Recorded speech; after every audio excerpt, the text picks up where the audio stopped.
আসসালামু আলাইকুম।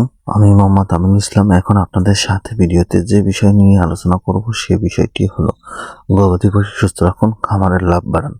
যদি আপনার খামারের গবাদি পশুগুলো বা গরু বা ছাগল যেটাই পালন করেন না কেন, আপনার সেটি যদি সুস্থ না থাকে তাহলে আপনি কখনোই আপনার খামারে লাভবান হতে পারবেন না।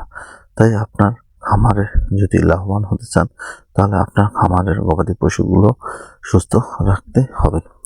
না হলে আপনার খামার থেকে কখনোই লাভবান হতে পারবেন না।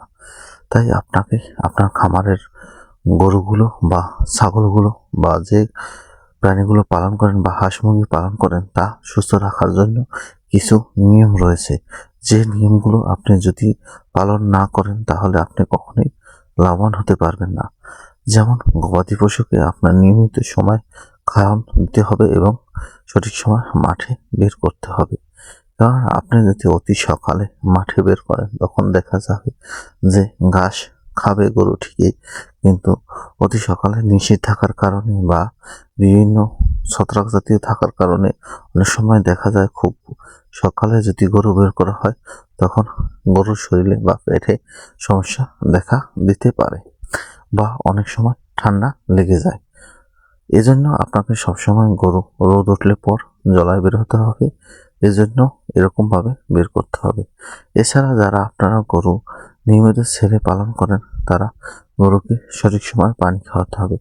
যখন রোদ উঠে যাবে এবং দুপুর হয়ে যাবে তখন গরুকে পানি দিবেন।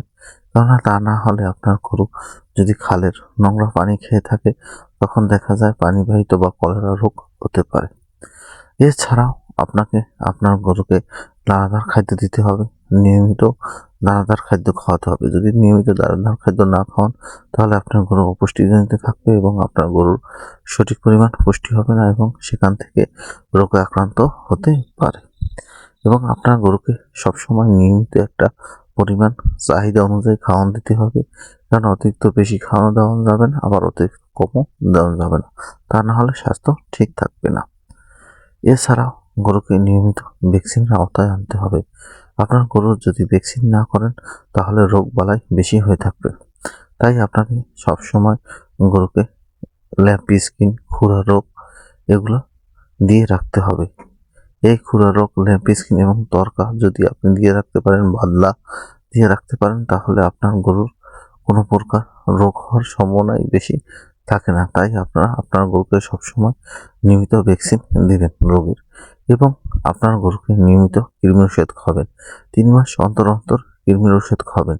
প্রথমে যদি চামড়া ইঞ্জেকশন দেন তারপর ট্যাবলেট খাওয়াবেন, বা প্রথমবার যদি ট্যাবলেট খাওয়ান তারপর দ্বিতীয়বার আপনার গরুকে ইঞ্জেকশন দিবেন এবং লিভারটনিক এবং মাল্টিভিটামিন খাওয়াই রাখবেন। তাহলে আপনার গরু সবসময় সুস্থ, সবল ও শক্তিশালী থাকবে। আমার এই ভিডিওটি ভালো লাগলে প্লিজ লাইক, শেয়ার, কমেন্ট এবং সাবস্ক্রাইব করবেন।